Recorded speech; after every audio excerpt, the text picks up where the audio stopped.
Bonjour tout le monde et bienvenue à une balado-diffusion du Bulletin GP. Mon nom est Abdou Sall et je vous accueille à l'épisode numéro 179. Un épisode 179 un peu inattendu puisqu'il s'agit d'un podcast d'urgence.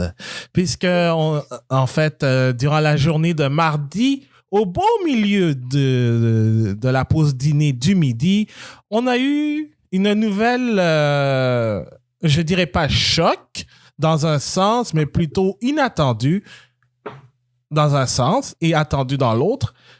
Logan Sargeant ne sera plus en Formule 1 pour le reste de la saison. Pour en parler, j'ai avec moi François Carignan, un des modérateurs du groupe Facebook La Monoplace. Salut François. Salut Abdou, ça va? Oui, ça va bien toi? Oui, ça va. Mieux que Logan. Mieux que Logan, ouais. C'est assez facile. C'est très difficile pour lui, en fait, de vivre cette situation. François, je pense que la nouvelle avait été annoncée aux alentours de midi. Que faisais-tu mardi midi? Je m'en rappelle plus. T'en rappelles plus? Non, honnêtement, quand je l'ai vu, ça fait... moi, je suis en congé cette semaine, donc je fais un peu n'importe quoi, je joue à des jeux vidéo. Tout. Fait que quand je l'ai vu, ça fait... c'est un peu après tout le monde. J'ai été surpris. Puis là, évidemment, la première réaction était d'aller voir... je connais un peu Franco Pinto, je sais un petit peu que c'est d'aller voir ses statistiques. Ouais. Donc, ça a vraiment été ça ma réaction.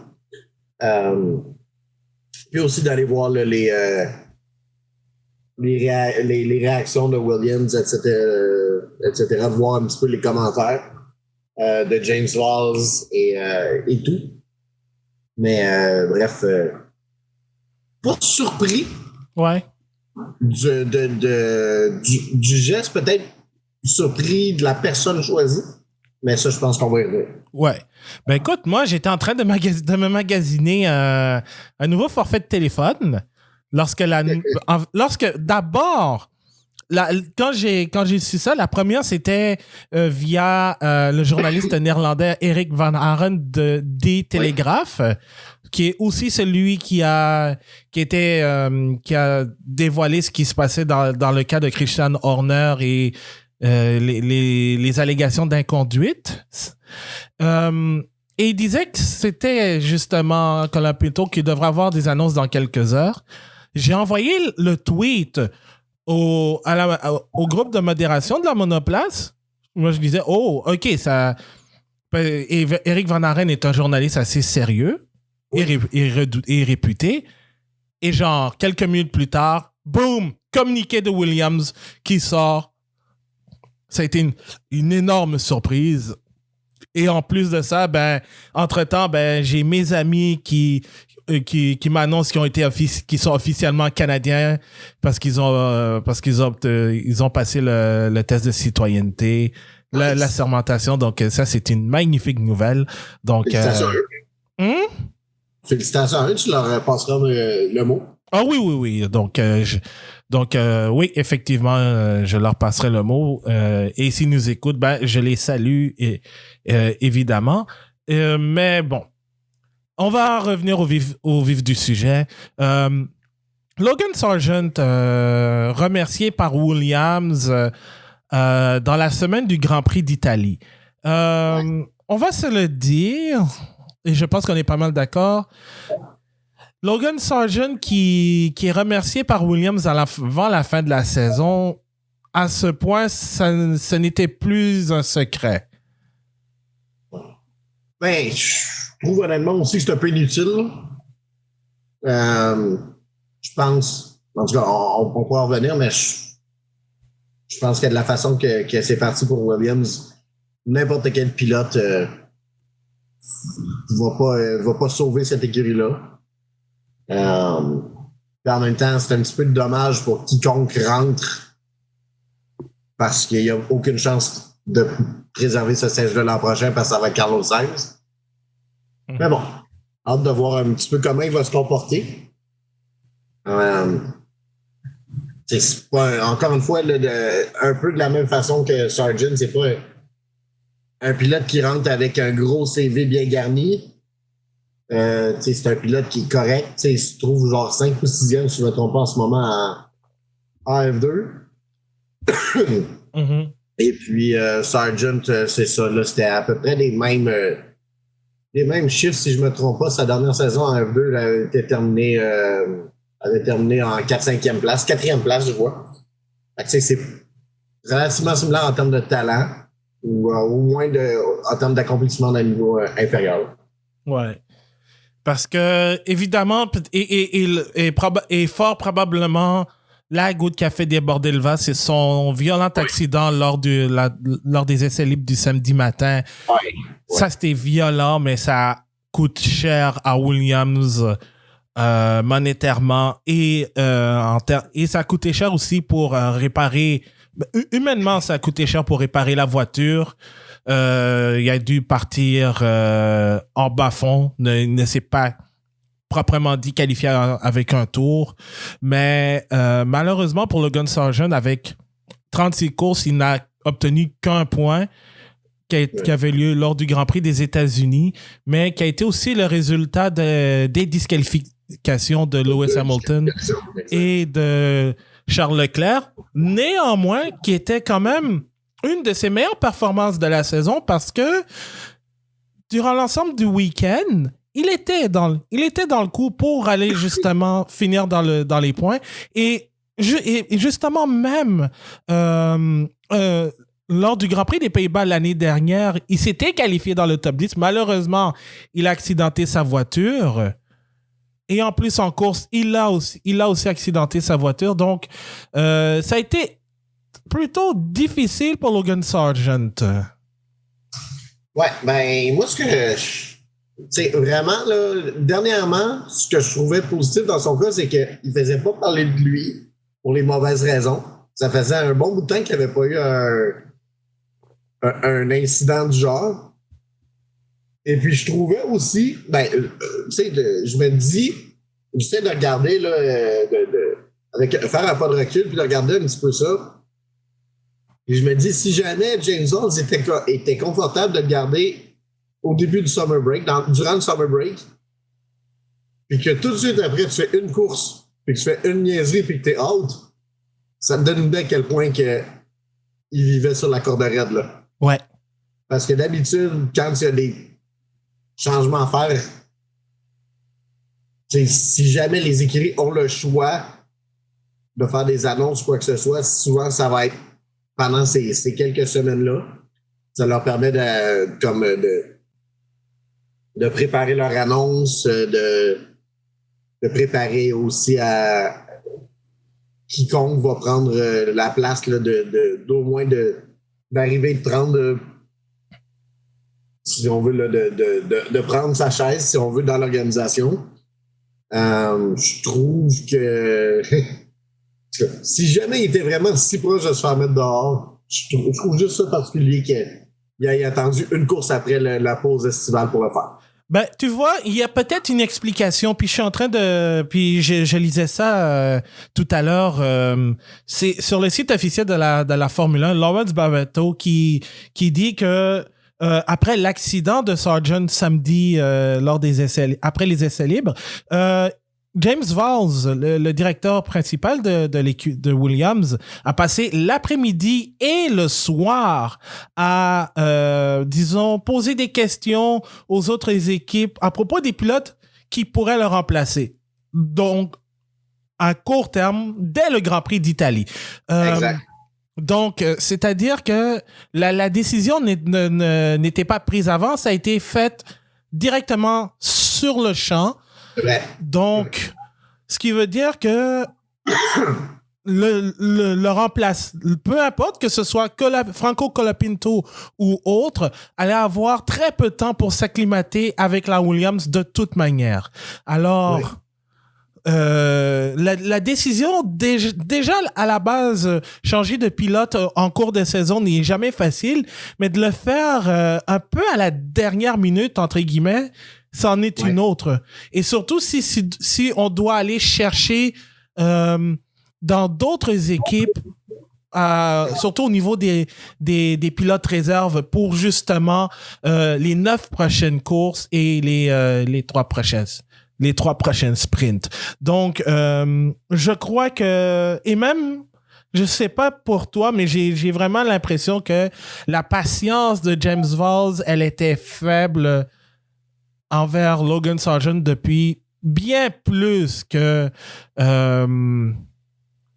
avant le début des vacances. Ouais, ben, c'est vraiment... Non, excuse-moi. Toute la saison dernière, James Valls a été, regarde, c'est une recrue, il apprend, on est prêt à dealer avec ses erreurs.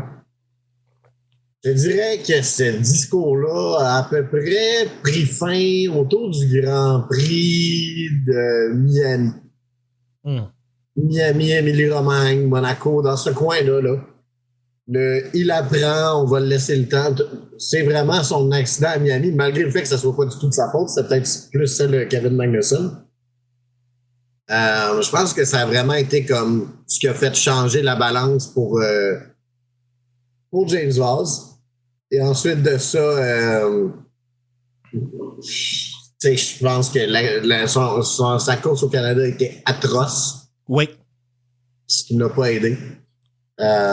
Puis là, à partir de ce moment-là, 20e en Espagne, etc. Je pense qu'après ce moment-là, il attendait le prochain gros accident pour dire OK, c'est assez. Puis tu sais, honnêtement, aussi, quand tu regardes l'accident, c'est un accident niaiseux. Ouais. Dans une piste mouillée. Il reste trop longtemps sur le vibreur, une de ses routes se met dans le gazon, puis la voiture part dans le mur.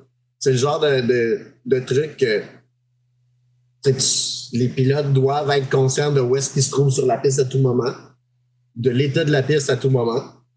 Puis ça donne que des erreurs de même, des Verstappen, des Hamilton, des pilotes comme ça en fait pas. Mm-hmm. Parce que ils ont une meilleure perspective dimensionnelle d'où est-ce qu'ils sont. Ils sont plus alertes de leur environnement, connaissent mieux les limites de leur voiture. Mm-hmm. Puis c'est le genre d'erreur que des pilotes comme Mazepin, des gars comme ça font. Des erreurs de positionnement, si on veut. Là. Puis, Et en plus de ça, deux choses. Premièrement, l'accident du Grand Prix des Pays-Bas, c'était un Grand Prix où Williams avait amené de nombreuses modifications à la voiture assez importantes. Évidemment, il y a eu l'histoire du plancher qui a fait en sorte qu'Alex Albon a été disqualifié, mais c'était des améliorations assez importantes pour Williams pour le dernier stretch de la saison. Alors, le fait de voir Logan Sargent accidenter sa voiture, évidemment, certes d'une manière est très évitable, mais dont les dommages sont assez considérables, ça fait suer s'il vous plaît. Et l'autre truc aussi, et peut-être ça, je sais pas si ça a été oublié ou non, mais l'accident au Grand Prix du Japon lors des essais aussi a fait mal parce que c'était le Grand Prix après le fameux accident d'Alex Albon où Williams n'avait pas de châssis supplémentaire et ils ont été obligés de mettre Logan Sargent de côté parce qu'Albon avait de meilleures chances de marquer des points. Et ça aussi, peut-être ça a été un des points qui a fait en sorte que on ne fait pas beaucoup confiance à Sargent dans l'équipe. Tu as raison, par exemple. Quand je disais tantôt que ça a dû commencer autour du Grand Prix de Miami, des choses comme ça, je pense que ça a vraiment été le premier signe de méconfiance. Par contre, je trouvais quand même que Valls l'avait bien énoncé, comme quoi c'était rien envers Logan, c'est vraiment une question de ressources. Mais tu fais pas ça à un pilote, jamais tu as confiance en lui. Exact. Et d'autant plus aussi... tu vois, pour revenir à l'histoire du Grand Prix d'Australie, peut-être c'était dans une situation où il y a eu beaucoup de critiques en disant mais pourquoi Williams fait ça? On n'est plus dans les années 50 où dans le temps les pilotes pouvaient se partager la même voiture. Là, c'est deux voitures et d'autant plus qu'Alex Albon a fait tout le travail la saison dernière. Oui, Logan Sargent a inscrit 1 point, mais Alex Albon en a inscrit une vingtaine durant l'ensemble de la 27. saison. 27. Donc, 27 sur 28. Donc, c'est sûr que Williams pouvait être plus prompt à pardonner une erreur comme celle-là à Albon qu'un Logan Sargent qui n'a pas vraiment excellé, qui ne s'est vraiment pas amélioré. Donc, à un moment donné, je pense que ce n'était qu'une question de temps avant de voir Logan être remplacé en cours de saison. Déjà qu'on s'attendait à ne pas le revoir en 2025 de base puisqu'ils ont déjà signé Carlos Sainz. Alors, l'autre option, c'était de voir qui, en fait, pas qui, mais à quel moment Sargent allait être remplacé durant la saison. Parce que je ne pense pas qu'il y avait beaucoup de monde qui le voyait finir la saison avec Williams. Exact. Ben, tu sais, comme je disais en tout début, moi, je trouve que c'est un remplacement un peu inutile d'un point de vue que la personne qui rentre n'a absolument aucune chance de rester. Si jamais ça avait été un pilote qui avait déjà un petit peu d'expérience, c'est comme OK, il a une chance de classe mieux. T'sais, je donne un exemple complètement au hasard, mais un Schumacher ou un Lawson, quoi que ce soit. Des gars qui ont au moins quelques causes derrière la cravate et qui ont démontré sporadiquement avoir les compétences de le faire. Je dis pas que Mick Schumacher c'est un grand pilote, mais il y a quand même quelques points à faire, quelques bons résultats. Puis personnellement, je ne donne aucune valeur à sa première saison parce que il roulait avec une voiture qui n'avait littéralement aucune chance de ramasser quelconque résultat. Fait que moi, je regarde vraiment sa deuxième saison, puis tu sais, il y avait quoi, 4 ou 5 courses qui avaient fini dans les points, si je ne me trompe pas. Il fallait que je retrouve. Là, il a marqué des points en Grande-Bretagne et en Autriche. Mick Schumacher aurait pu marquer des points à Montréal, n'eût été d'un problème mécanique. Donc, oui, Mick était là, mais et de toute façon, je pense qu'on va revenir sur justement 12 points quand même.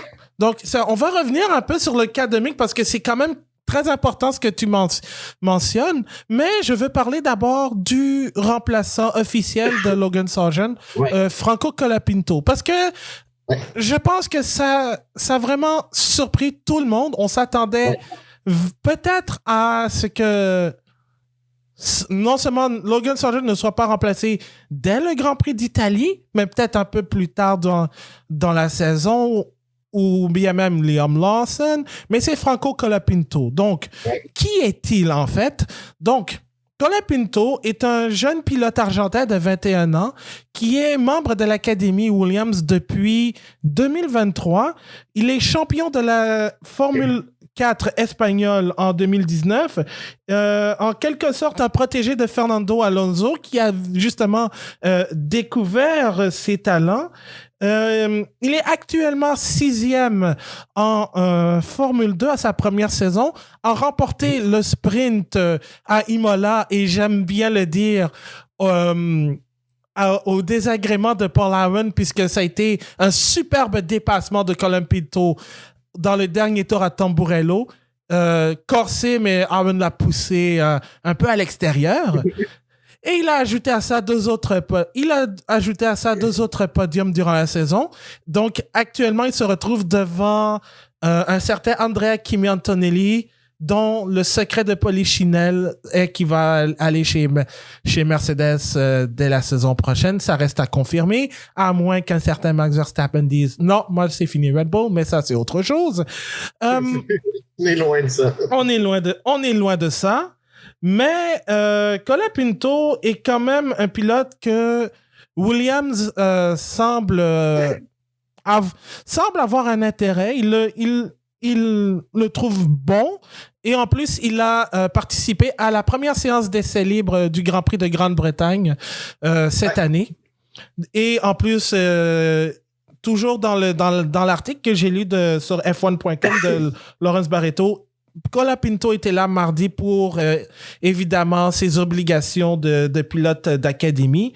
Donc, évidemment, c'est comme j'ai dit, l'officialisation du remplacement de Sargent par Colapinto est une surprise. Mais toi, François, comment vois-tu Colapinto d'ici pour les 9 prochaines courses? Parce que évidemment, tu as aussi regardé des courses de Formule 2 aussi. Ouais. Je l'ai vu courser aussi, si je me trompe. Oui, la dernière Formule 3 en Espagne, j'étais là. Mm-hmm. Je ne me rappelle plus vraiment d'avoir vu quoi que ce soit de spécial de sa part. Je ne pourrais pas te dire où est-ce qu'il est terminé. Là. Moi, ce que je dis, à F2, honnêtement, il n'est pas du tout mauvais. L'affaire, c'est que cette année, c'est tellement serré, tu as tellement beaucoup de pilotes de qualité que tu le sais pas si jamais ils sont tous très bons ou tous moyens. Fait que c'est un peu ça le problème quand t'as comme quand t'as une spec series ou que t'as pas un gars qui est clairement au-dessus de la moyenne. Bon, en même temps, c'est sûr, si jamais on compare avec des gars comme Bearman, Antonelli, des gars de haut profil, c'est des Hauger. Il fait bien. Fait que ça, c'est pas inquiétant à ce niveau-là. Par contre, moi, ce que je vois, c'est qu'il y a moins de 20 courses en F2 dans sa carrière. Puis tu l'embarques tout de suite. T'sais, évidemment, tu as les sprints et les features. Là. Bon, regarde, disons là, que tu as des courses là, tout court. En termes de tours, disons que tu as l'équivalent de 20 Grands Prix. En termes de millage. Fait que je me dis, Colin, c'est vraiment pas beaucoup. Le gars a 21 ans. C'est sa première saison complète en F2, puis il l'a même pas complété. Fait que t'es comme... C'est une grosse demande de l'embarquer tout de suite en Formule 1 avec une voiture qui est honnêtement ordinaire. Le monde dit il y a rien à perdre, mais l'affaire, c'est qu'il n'y a rien à gagner non plus. Oui. Vas-y. J'ai comme l'impression que le mieux qu'il puisse faire, c'est de ne pas se crasher comme Sargent. Puis si jamais il ramasse un peu ou deux, ce qui va être extrêmement difficile, on en a déjà parlé vu le fait que tu as déjà comme 7 ou 8 des 10 positions dans les points qui sont comme barrées à chaque course parce que les top 4 des écuries sont pas mal par défaut dans les points. Tu as 2 autres voitures qui peuvent ramasser des points. Est-ce que ça va être Franco Colapinto? Je pense pas. Ça va être très, très, très difficile de se démarquer. Mais en même temps, je pense vraiment... Moi, je pense que la mesure la plus importante, ça va être son écart avec Albon en course et non en qualification. Parce qu'en qualification, jamais il va battre Alex Albon. Je suis prêt à mettre ma main au feu là-dessus. Ouais. Mais tu sais, si jamais il réussit à terminer, disons là, dans un range de 10-15 secondes d'Albon continuellement, puis il réussit à le battre 1 ou 2 fois en course, là, évidemment, on parle, tu sais, le battre nettement, là, pas par stratégie ou par un arrêt supplémentaire pour X, Y, Z raison, problème mécanique de cet temps, là. Je pense que c'est là qu'il va peut-être prouver des choses. Mais il va vraiment falloir aller regarder en profondeur pour essayer de valoriser, là, de quantifier son travail, parce que c'est pas les points qu'il va être capable de faire ça. Là. Ouais. Et en même temps, évidemment, la tâche va être lourde pour Franco, mais je dis, il n'a rien à perdre, mais il a peut-être quelque chose à gagner parce que, comme je le disais un peu en préambule, évidemment, l'année prochaine, ce sera un duo Alex Albon, Carlos Sainz. Non seulement pour 2025, mais aussi pour 2026. Donc, peut-être un des points où Colapinto pourrait prouver avec les 9 courses et les 3 sprints, c'est que il pourrait obtenir le volant de pilote de réserve pour Williams pour l'année prochaine. Et en ce moment, c'est qui? C'est qui le réserve de Williams? Ben, je pense qu'il y a... Je me souviens plus, mais... Il y a... C'était Colapinto, en tout cas, je pense. Ben, oui, mais je crois qu'il n'était pas vraiment perçu comme un pilote de réserve en tant que tel. Mais je pense qu'il y avait peut-être des accords pour avoir avec McLaren, Mercedes, ouais. ou Aston Martin. Un peu comme ça a été le cas avec De Vries, qui est un pilote d'essai Mercedes, probablement. Ouais, exact. Donc, là-dessus, il pourrait prouver qu'il pourrait être un pilote de réserve. Donc, et peut-être dans l'éventualité où un Albon ou Sainz n'est pas disponible à un Grand Prix, et on peut déjà oublier l'excuse de l'appendice défectueuse puisqu'il s'est déjà été enlevé pour les deux, ben, Colapinto peut revenir pour justement prendre le relais le temps d'un Grand Prix. Donc, ça aussi, c'est un peu un genre de advertisement, de publicité en piste que Colapinto est en train de faire auprès de Williams pour justement dire, ben, vous croyez en moi, ben, je vais vous prouver que vous avez raison de croire en moi, même si avec Williams, je n'ai pas de chance d'avoir un poste de titulaire pour au moins les 2 prochaines saisons, mais au moins, si jamais il arrive quoi que ce soit, je peux dépanner. Ouais, ça c'est vrai. Puis tu sais, je vois au moins que, comparé à un gars comme, si je me trompe pas, c'était Fittipaldi qui avait été là juste 2 courses là, après Grosjean. Ouais. Si je me trompe pas. Tu sais, lui, avec 2 courses, il avait littéralement... C'était impossible de faire quoi que ce soit, puis il n'y avait aucune chance non plus ça aboutisse. Il était... Au moins, il y a un bon échantillon de 9 courses. Fait que, tu sais, même si jamais c'est pas pour la F1, peut-être déjà au moins que ça peut mettre une valeur à son nom pour d'autres catégories. Déjà, ça, c'est une chose. Parce qu'évidemment, tu sais, la F1, parmi les centaines de bons pilotes qu'il y a sur la planète, t'en as seulement une poignée qui vont être en F1. Puis on sait tous, c'est pas toujours les meilleurs malgré ça. Fait tu sais, il y a d'autres catégories dans lesquelles tu peux aller très très bien gagner ta vie. Puis, c'est sûr que c'est jamais une mauvaise chose d'avoir la Formule 1 sur ton CV. Encore mieux, évidemment, Williams, c'est pas ce que ça a déjà été, mais c'est quand même une écurie qui est historique. C'est un peu comme dire que tu as travaillé pour le Canadien de Montréal d'une certaine façon, même si jamais c'est plus ce que ça a déjà été. C'est vrai. Ça porte un certain prestige. Mm-hmm.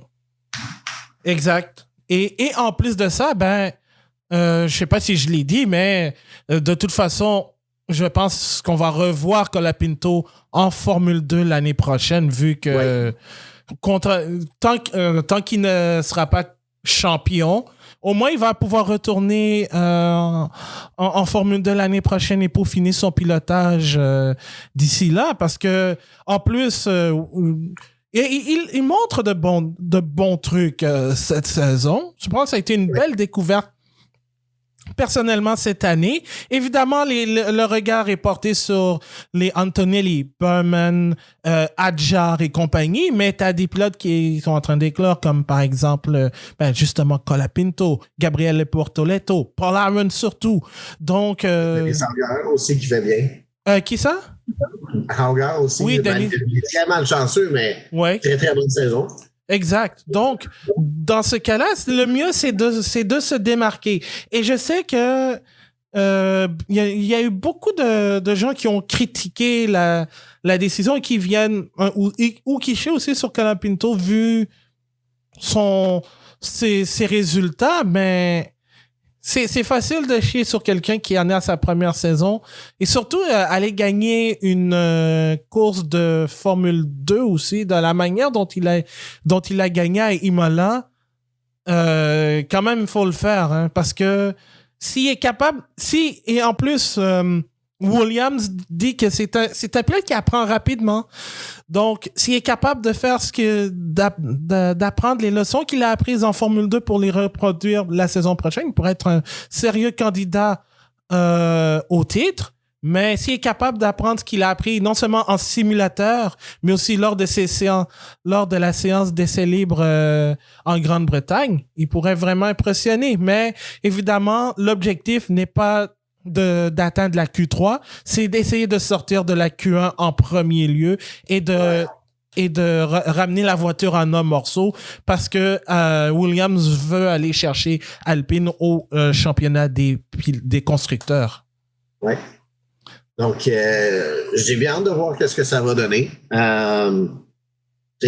Donnons-lui la chance. Comme je dis,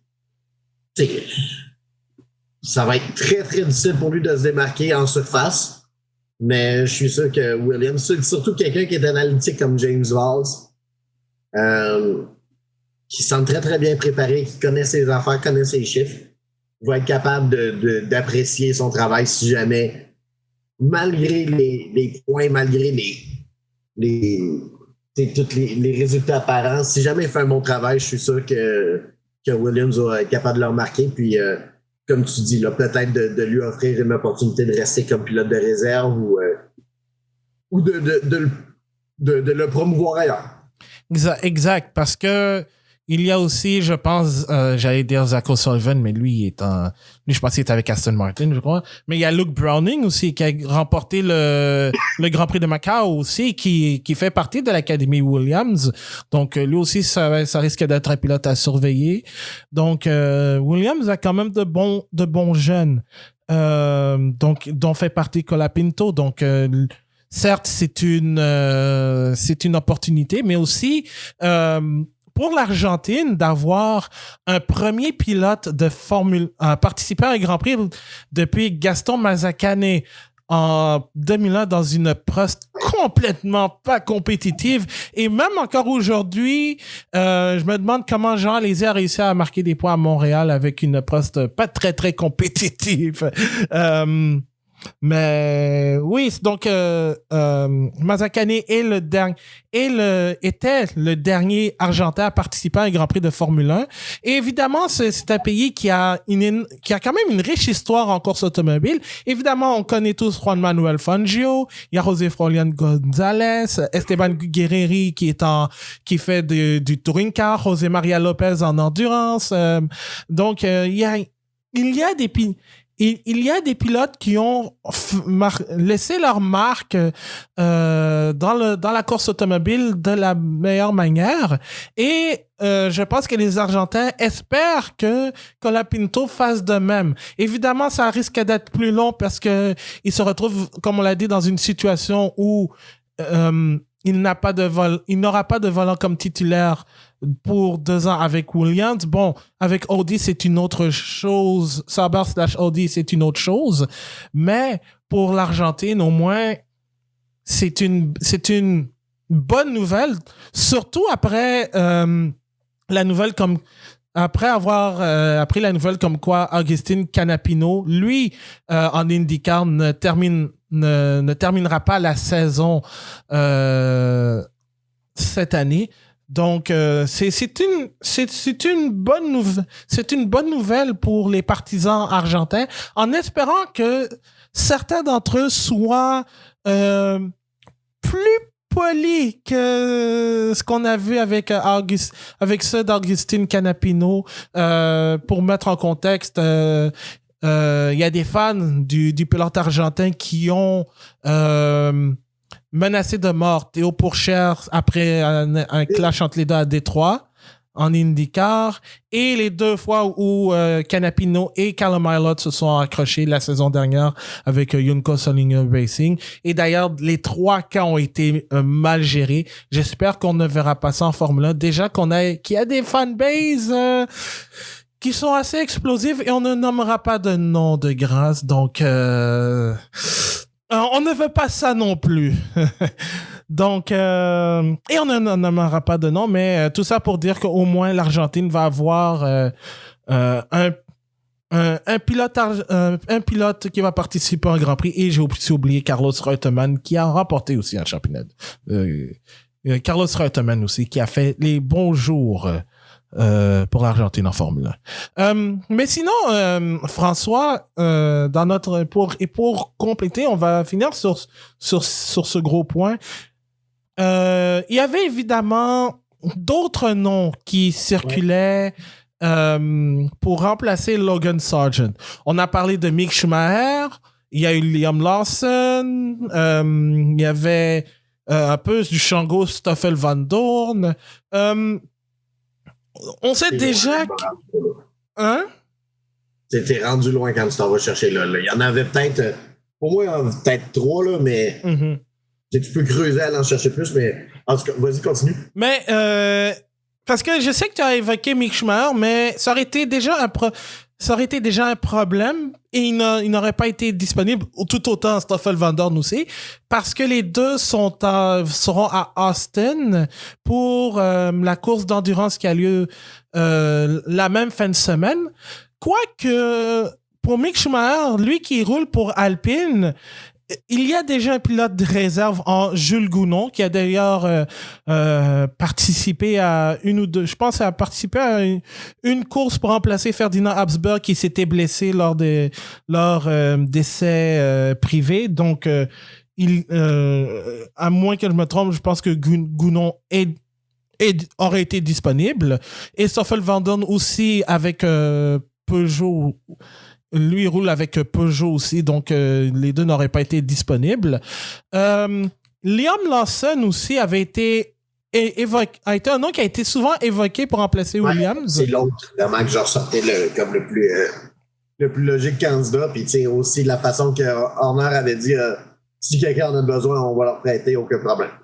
Sauf qu'il y a eu un problème et ça a été évoqué aussi justement dans l'article que j'ai lu de Lawrence Barreto, c'est que il y a des sources qui ont dit que Vols a effectivement parlé à Christian Horner sur la possibilité de prêter Lawson à Williams, mais il y avait, je pense, quelques points de contention, non seulement sur la disponibilité, parce que probablement chez Red Bull aussi, il pourrait être dans la même situation que Williams l'est avec Sergio Perez. Après le Grand Prix du Mexique, ciao bye! Hey, imagine en plus si ça devait arriver. Et aussi, je pense aussi,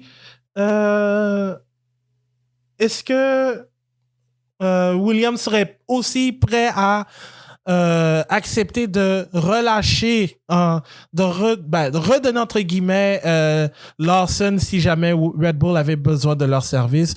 Donc c'est pour ça que ça n'est pas allé plus loin. Et effectivement, outre le fait que Mick Schumacher n'allait pas être disponible pour le Grand Prix d'Italie, je pense que pour Williams, Mick Schumacher n'était jamais une option.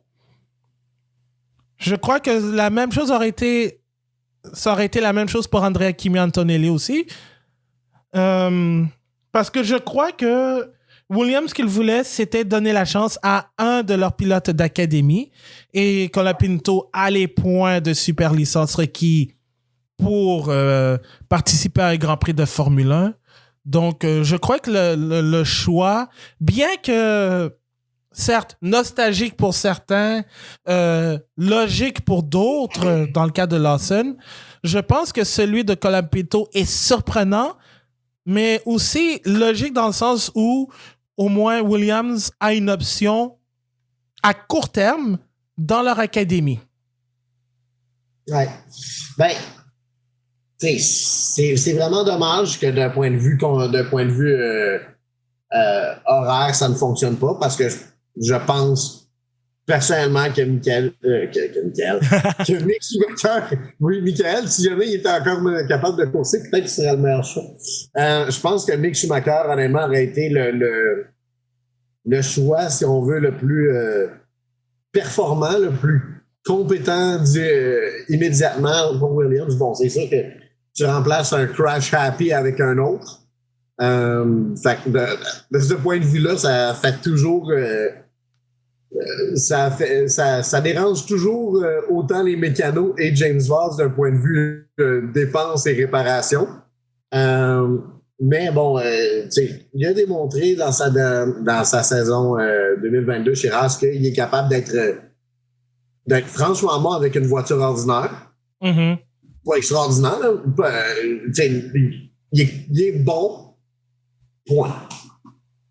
C'est quelque chose qu'on ne peut pas dire de Logan Sargent. Ouais. Fait que je pense que ça aurait été clairement un break. C'est un petit peu dommage parce que cette réputation-là qui s'est faite chez Haas, je pense qu'il ne pourra jamais vraiment en récupérer. Du moins enfin. Je pense que ça va être très, très, très difficile pour lui d'en revenir. Mais tu vois aussi, je regarde ça aussi d'un autre côté.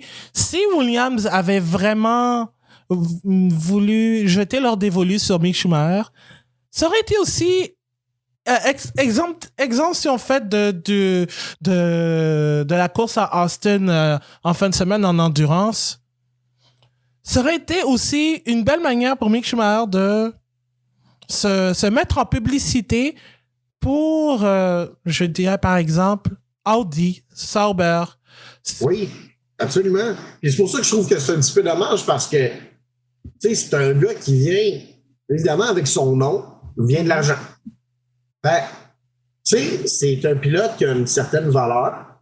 Il y a des bons sponsors. Je pense un des principaux est Under Armour, si je ne me trompe pas. Il y en a quelques-uns là, bons sponsors qui viennent avec lui. Je dis pas qu'il amène le même montant que Sergio Perez et Joe Guanyu, mais je pense aussi, si jamais on compare à Joe Guanyu, je pense qu'il y a un petit peu plus de chair sur l'os avec Mick Schumacher. Fait, je dis pas que c'est un candidat numéro 1 pour Audi en 2026, mais il y a pire que lui comme candidat. Fait que je suis d'accord avec toi que ça aurait été une belle vitrine pour lui. Et d'autant plus parce que je pense que c'est quelque chose qu'on a peut-être pas beaucoup parlé. C'est l'aspect commercial de l'affaire. Parce que, évidemment, il reste 2 Grands Prix aux États-Unis et il n'y aura pas de pilote américain sur la grille. Mais honnêtement, ouais, on peut continuer là-dessus, là, mais je te laisse continuer. Mais je pense que entre ça et entre le fait de ne pas avoir d'Américains sur la grille et une meilleure chance d'aller marquer des points et avoir un Américain et dépenser beaucoup d'argent en réparation, je pense que je préfère la première option parce que c'est un meilleur marketing. Et d'autant plus aussi que commercialement, avoir le nom d'un athlète célèbre, mondialement connu dans ton équipe, ça pourrait faire parler, même si c'est à court terme, il y aurait eu fort probablement de bons revenus, une bonne visibilité commerciale pour Williams d'avoir aussi Mick Schumacher. Et comme j'ai dit aussi, il y en aura déjà en Argentine quand Colapinto fera ses débuts officiels en fin de semaine. Mais avec un Mick Schumacher, déjà, le nom en tant que tel aurait fait résonner. Donc, ça aurait été une opportunité pour Williams de jouer là-dessus aussi, en quelque sorte. Ouais. Ben, en même temps, je pense qu'en ce moment, c'est pas nécessairement ça que James Hall cherche. Je pense qu'il veut pas de la publicité en ce moment. Je pense que, ben, tu sais, je peux me tromper complètement, là, mais en ce moment, oui, c'est une bonne chose à voir pour les équipes de... Regarde ce que Gunther Steiner a fait avec Haas. Mm-hmm. Autant on a argumenté depuis le début de la saison que son départ probablement fait possiblement du bien à Haas. Probablement que sans lui, Haas ne survit pas aux années 2000, aux années post-Covid. Ouais. Fait, c'est toujours délicat de dire, OK, ben, à quel point est-ce que d'avoir de l'attention médiatique, d'avoir de l'attention de la pub pour une écurie, est-ce que ça peut être une distraction ou encore est-ce que ça peut les sauver? Parce que, si jamais c'est pour avoir de la mauvaise pub, puis que Schumacher fait autant d'accidents que Sargent, puis je peux dire, il peut être, même si jamais il est bien meilleur que Sargent, Albon a juste 4 points cette année, hein? Ouais. Ben, ça va être très, très difficile d'avoir des points, d'autant plus que le midfield se resserre. Ouais.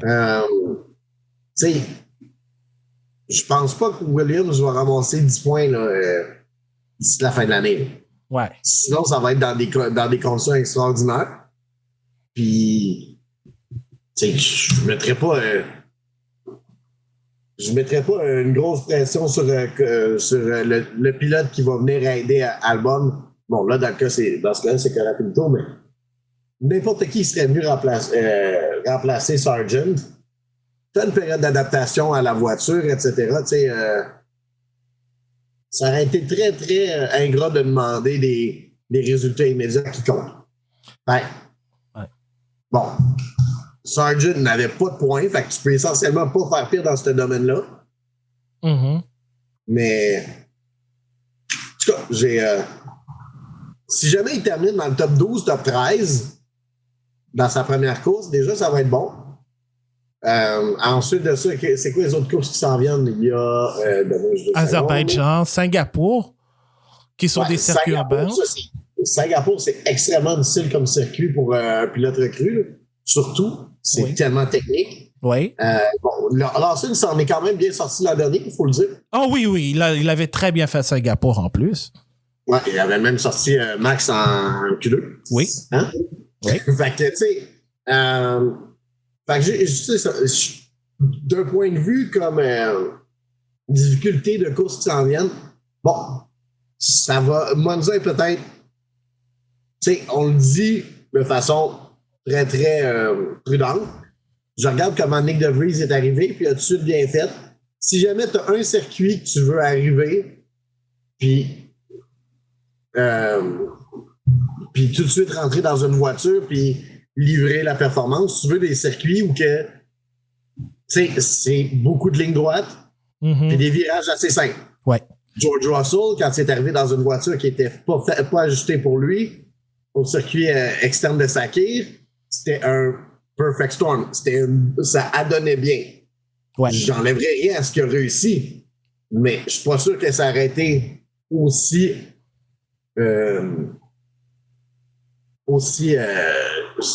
intéressant comme résultat. Bon, il y a peut-être, je pense qu'il a fini 7 ou 8, mais je pense pas qu'il aurait frôlé avec la victoire à Singapour.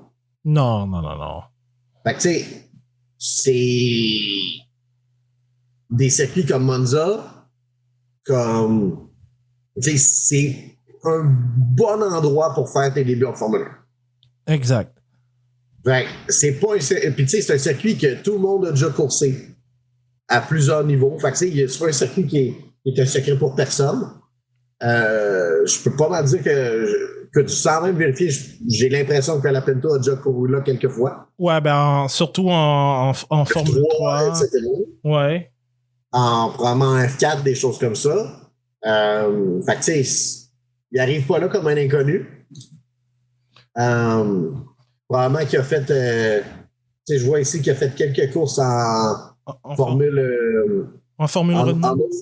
Ouais, Formule Renault, etc. J'ose croire que ça coursait sur des circuits comme Monza. Je faudrait vérifier. Il a gagné à Monza en 2020. La première course de la saison avec MP Motorsport, il a gagné, puis il avait fini 3e dans la course numéro 2. Puis même avait marqué des points en 2021 dans la FRECA. Donc la Formule 3 régionale. Régionale. Puis avait gagné le sprint en Formule 3 l'année dernière. Donc il a roulé à Monza. C'est un circuit qui est pas mal sur presque tous les calendriers européens de catégorie junior. Ouais. je regarde en F4, évidemment, le championnat espagnol, bon, ne course pas à Monza, là, mais c'est juste la seule circuit qui n'est pas au Portugal ou en Espagne, c'est le circuit de Paul Ricard qu'il y avait. Donc, non, on n'a pas coursé à Monza en F4, mais on a coursé là en F3. Donc, c'est ça. Déjà, là, d'un point de vue, là, en termes de récence, comme tu dis, il a gagné là dans d'autres catégories inférieures en 2020, puis il a coursé là l'an dernier. Bon. Au moins, c'est ça.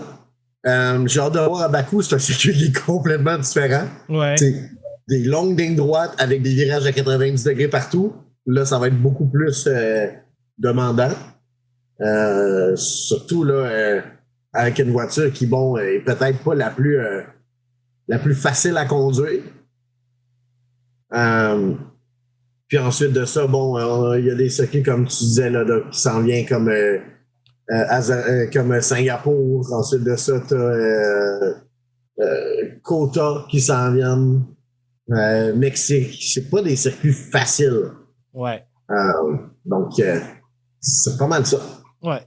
Et puis, je veux terminer là-dessus parce que c'est quelque chose que j'ai remarqué. Logan Sargent et Michael Andretti ont quelques points en commun. Outre le fait qu'ils soient américains, évidemment,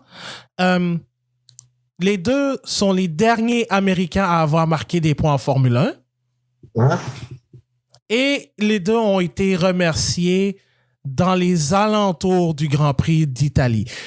Logan Sargent, c'est avant le Grand Prix. Michael Andretti, c'est après qu'il ait inscrit son podium à Monza. Bon, fait que les prochains pilotes américains qui arrivent en F1, préparez-vous autour du Grand Prix de Monza. Fermez vos téléphones. Ouais, exactement. Donc, c'est ce qui complète cet épisode du Bulletin GP, un épisode un peu inattendu compte tenu la nouvelle. Et c'est rare que je fais ça sur... Ben, en fait, c'est le 3e podcast d'urgence que je fais. J'espère qu'il n'y en aura pas d'autres. Mais on a un épisode prévu dimanche pour l'après-course du Grand Prix d'Italie. Qui sera disponible sur toutes vos plateformes de podcasts préférées, Spotify, Apple Podcasts et autres, où le Bulletin GP est disponible. On est aussi sur Facebook, Twitter, Instagram, Threads, @le Bulletin GP, sans oublier évidemment le groupe Facebook La Monoplace, où vous pouvez discuter de Formule 1 et autres. Aussi, d'ailleurs, il y a la course d'endurance en fin de semaine à Austin. François, un énorme merci de ta présence.